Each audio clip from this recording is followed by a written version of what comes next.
Let's go. The top 10 NFL teams according to Colin. Number 10. Well, Jordan Love's not healthy. He leads the NFL in picks. 7 straight starts with an interception. Longest streak by a Packer quarterback since Brett Favre. And I think it's a thing. I think Green Bay can make mistakes, but they can't make them against San Francisco. They can't make them against Detroit. And this weekend, the mistakes caught up. I still like this team a lot. The schedule's getting very interesting after the bye for them. Niners, Dolphins, Lions. They got to clean some stuff up, but I put them at number 10. Number 9. The Chargers I probably have low. Number 1 scoring defense. First team to hold opponents to 20 points or fewer in each of their first 8 games since the Patriots 5 years ago. Opposing quarterbacks have a 75 passer rating. Justin Herbert, he's not throwing that much, and he's not making any mistakes. Can you imagine this defense went from a tire fire with Brandon Staley to the best, arguably, after Kansas City in the league with mostly the same personnel? Herbert, Harbaugh, Khalil Mack, Bosa, the wide receivers were healthy this week and looked good enough. They feel a little like Kansas City. You wish they were a little deeper at wide receiver. Coach, quarterback, pass rush, run game, they're good. Chargers 9. Number 8. Steelers at 8. They did beat the Chargers, although Herbert was hurt. Russell Wilson, listen, he's not making any mistakes, and he's getting the ball to George Pickens. So George Pickens, since Russell took over, has multiple touchdowns. He had a touchdown called back. He's got 150-plus yards. They're leaning on their best receiver. Russell's not making mistakes. Najee Harris is carrying the ball. They've got a great pass rush. I think the ceiling is lower than it is for teams like Green Bay and the Chargers. But right now, healthy, good, no mistakes, good coach and defense. I have Pittsburgh at 8. Number 7. I think the Commanders have a much higher ceiling, especially since getting Marcus Lattimore. 7 of 8 games, their only loss to the Ravens, and they were competitive in that. Number 3 rushing offense, number 3 total offense. It kind of feels like C.J. Stroud, his rookie year. You're like, do we have a top 10 quarterback now? I think Jaden Daniels right now is a top 10 quarterback. I think he's that good. 13 total touchdowns and 2 turnovers. That's never been done with a rookie quarterback in their first 9 starts. He's got the poise of a 29-year-old, 30-year-old, 31-year-old quarterback, and they just got better in the secondary. Number 6. I love the roster. The coach drives me nuts. Philadelphia, they're 4-0 since the bye, and since the bye, Jalen Hurts, 72% completion percentage during the 4-game winning streak. Basically, they put some borders around him. A.J. Brown will come back. They'll be even better. But basically, the last 3 seasons, this team doesn't lose. They're 14-1 when Jalen Hurts doesn't turn it over. So they finally looked at the analytics and said, let's take away the risks. Let's run Jalen Hurts a few more times. Let's not throw it quite as much. And if we don't turn it over, we win the games. I still think their coach scares me in big spots, but I have the Eagles at 6. Number 5. San Francisco. I was a seller early. I'm a buyer now because Jennings and Christian McCaffrey are coming back. Listen, they outgain opponents by 98 yards a game. That is something. That's the best in the NFL. They have the 2nd highest graded offense, PFF, in the NFL. And again, now they get Jordan Mason moves to backup running back, and McCaffrey will make them a better red zone offense. So but the thing is now they're not like the previous Niners. They're 3-0 when Purdy doesn't have a turnover. So their margins have shrunk. They're not as dominating. They are beat up more. You know, they're going to beat you, but they're not going to hammer you like they did 3 years ago when Kittle was closer to his prime and Debo wasn't as banged up. Number 4. Buffalo. I mean, it's really remarkable how Josh Allen stopped turning the ball over, and that's the story. It's the same team. I don't know if I trust them in a big spot. Will McDermott get conservative? But basically, it's the same team as last year without the turnovers, and that's a really good football team. Josh Allen has more touchdowns than sacks and turnovers combined. So we always said, if you could get rid of the reckless, Josh Allen is the 2nd best quarterback in the league, and they're dangerous. Well, they're out of the reckless, and he's got more weapons on offense, so I have them at number 4. Number 3. The Ravens. Again, it's a January trust issue. It's not a regular season issue. Number 1 total offense, only team averaging 7 yards a play. I don't know how great Denver's defense is, but they were reeling, and they did whatever they wanted to. And I think the other thing is this team's really smart. Derrick Henry is such a good ad for them. So it's like this 2-pronged run game. You can't cheat. Play action works more effectively. Lamar Jackson now has bigger windows to throw in because you not only have to be honest when you're facing Lamar, now you've got Derrick Henry. So it just leaves linebackers clinging to the defensive line, and the gap between linebacker and safety is greater than ever, and Lamar's taken advantage of it. Number 2. Listen, it's really close, but I would take Andy Reid and Mahomes over Goff and Dan Campbell. They have more touchdowns than incompletions during this 6-game winning streak. They're healthy. They're physical. Zadarius Smith is a nice add. He's not Hutchison. They're averaging 32 points a game. That's like a college team. But again, if you're asking me to stack them up against Kansas City, playoff football is coaching and quarterback play. Mahomes is more of an athlete than Goff, and Andy Reid is the best coach, arguably, in the sport's history. I put Detroit at 2. Number 1. What's interesting with Kansas City, it's the opposite of the Tyreek Hill offense. They actually lead the NFL in time of possession. They've become this methodical, boring 3.7-yard-a-carry run game that remains undaunted on third down. So you get all the high-leverage brilliance, all the great coaching and quarterback play, the best coordinator on the defensive side. Now they're just kind of boring. That's why Tampa Bay not going for the win last night makes no sense. Okay, let's talk about this.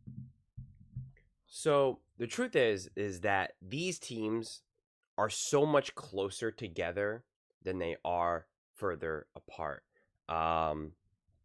Now, I always do this, and I was tempted to do it differently now, but this whole idea is every time I kind of give my top 10, I just rearrange his top 10, because I think the Minnesota Vikings have to be in there, and the fact that they're not is kind of like, kind of absurd to me at this point. I think the Minnesota Vikings are a great team, and I think that they deserve to be in there. But since I've done this every single week where I just rearrange his top 10, I just kind of kept it that way. So the Minnesota Vikings, I guess, will still apparently be out, even though I strongly believe that they should be in there. But listen, I still absolutely have. I have the Lions number 1. I just do.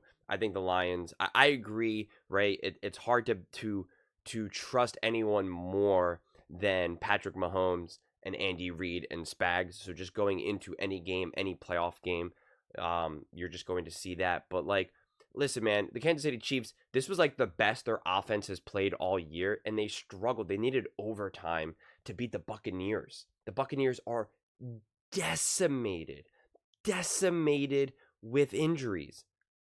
Baker Mayfield's out there throwing to no one. And I know the Lions lost to the Bucs. That was early on in the season, before the Lions were going, before they shook off their own rust. I'm always more forgiving in those first few weeks. The Lions are clearly a different team than they were in the first few weeks. So it's like I don't really hold their feet to the fire. But also the Bucs at least had offensive weapons at that time, right? Like this time around, the Bucs had nobody. Baker Mayfield was throwing to nobody, and you needed Patrick Mahomes, right? And the Chiefs, they needed overtime. So it's just kind of crazy for that. And so I just don't think the Chiefs are all that dominant. I think they're the most consistent team in the NFL, but they clearly don't have the punch as big as, say, the Lions or the Ravens. So that's why I have the Lions number 1, the Ravens number 2, and the Chiefs number 3. Then the rest of these teams, I have them pretty much really all in the same category together, quite frankly. But I just rank them just because you're kind of forced to do it. The Bills 4, the Eagles 5, 49ers 6, Commanders 7, Packers 8, 9, Steelers 10, Chargers. But the reality is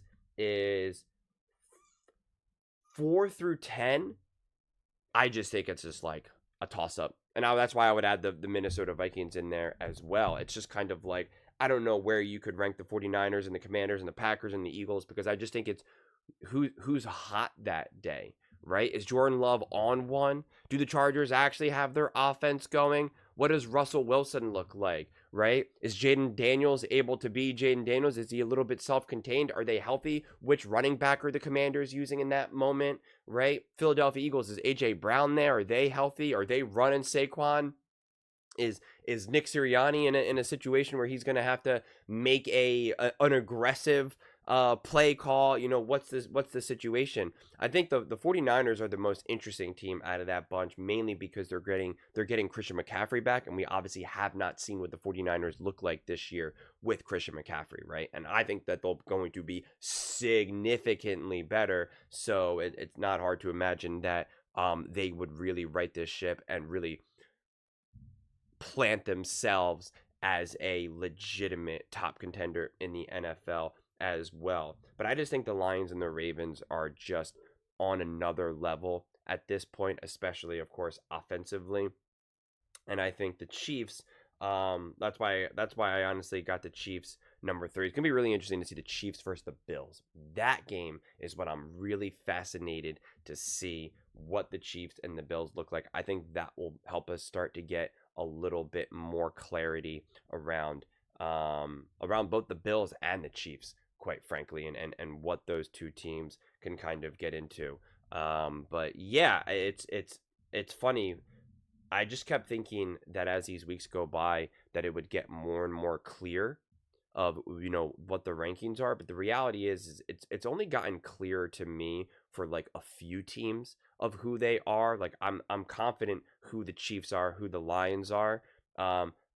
I'm confident in the Ravens punch, but that's the thing. The Ravens, like, and this is the thing. The Chiefs have the consistency. The Ravens have the punch, but lack the consistency. So it's just like that. That's where it's like, I don't know what do you do with that, right? Like how do you rank that? Similar kind of with the Bills as well. And honestly, the Eagles and the 49 and the 49ers, right? It's like they've all shown that they can really give a pretty decent punch and be really great, but have also had some like pretty questionable games. Then you have a team like the Commanders, who have just been consistently good to great, but probably lack the onslaught that the Lions and the Ravens have, or and the Bills and even the Eagles or the 49ers. And so it's like, again, it becomes kind of a messier situation to try to figure out. The Steelers now are shaping up to be a very consistent team right now, but can they keep up with, like, say, a team like the Lions, if the Lions are really rolling? That's where, to me, it just has increasingly got messy, because we have teams that are really consistent, right? Really consistent, and that's why they've been able to be as successful as they've been this season. And you have other teams that can just knock you out, absolutely demolish you, but have then had some games where you're just like, oh my God, you're not going to win a playoff game if you play like that. So it's just been tough, and all teams have those games where they don't play well, but it's always a little bit disconcerting. Again, when you see the Ravens, right, do it against the Browns, do it against the Raiders, right, then you're just like, well, what is that? But then you see how the Ravens play versus the Broncos, versus the Cowboys, right? Like, then you're like, okay, like this team can really do some damage. Same thing with the Lions. You saw how the Lions played the Rams and the Bucks, and you're like, oh, I don't know. And then you see them play the Cowboys and the Packers and any of these other teams, and you're like, okay, this is impressive. Like, this is a dominant team. So, as I always say in all these clips, I never like rankings. I like to put them in groups and tiers, and if it was up to me, there would be a collection of teams in the top 5. There would be like more than 5 teams in the top 5 or top 3, or whatever it may be. But just for fun, I'll force the rankings just for the sake of discussion and conversation. But it's never my my interest to really try to truly rank teams, because the truth is it's like, the Lions versus the Chiefs, for instance. It's like, although I think the Lions are more dominant, I think the Chiefs are more consistent. And so what would that look like in a head-to-head matchup, right? Like, what does that look like?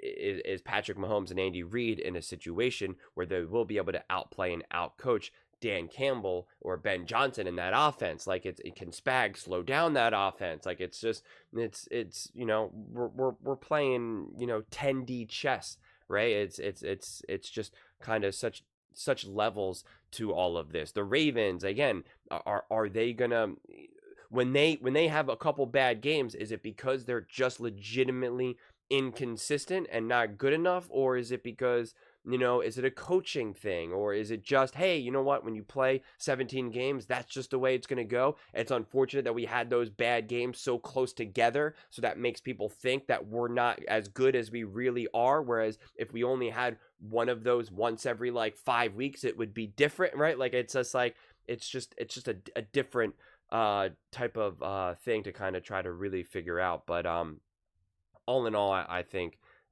this has been a wild season, honestly, and it really has not unfolded how I was anticipating. And really, at this point right now, and I know we have so many more weeks to go, I just find myself being like, man, can't it just be playoffs already, right? Like, I want to see the Chiefs versus the Lions. I want to see the Ravens versus the Chiefs. I want to see the Ravens versus the Lions, the Bills versus the Chiefs, the Eagles versus the Commanders. Like, and I want to see them in the games that matter. Playoffs, let's go. All on the line, like, because I know obviously the Eagles and the Commanders are going to play each other. Those are obviously just regular season divisional games right now, and I'm just like, I'm pumped. Like, I really do wish this was just like a Netflix series and I can just binge watch it all, because I'm just like, let's go. There's so many interesting storylines and matchups and rematches and revenge stories, and it's just getting pretty exciting, honestly. But those are just my thoughts. I'd absolutely love to hear yours. What do you guys all think about Colin Cowherd's herd hierarchy? Let me know in the comments below. I read every single comment, so whether you agree with me or disagree with me, either way, let's get in some discussions, let's get in some fights, but ultimately, let's just have some fun. And please do consider subscribing. We are building an amazing community here, and I'd absolutely love to see you part of it. I want to build something that we all genuinely feel connected to, something that we're really excited to be part of. I think we're well on our way to doing it. And please don't forget to give this video a thumbs up, as it really does help with the visibility and the algorithm. Thank you so much, and see you next time.